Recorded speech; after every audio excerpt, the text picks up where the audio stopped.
For one, good security me in my car. Right, I'll say. Stop pushing me into Robert Fire.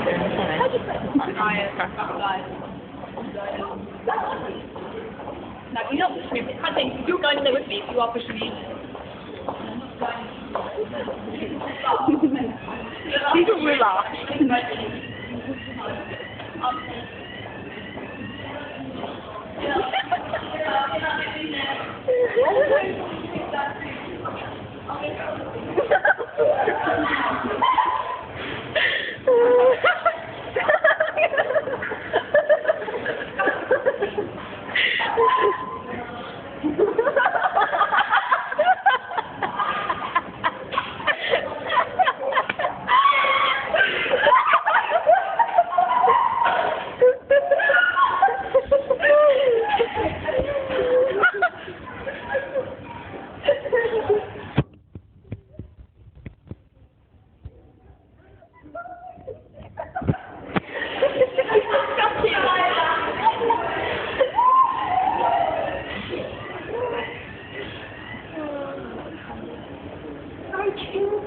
Okay.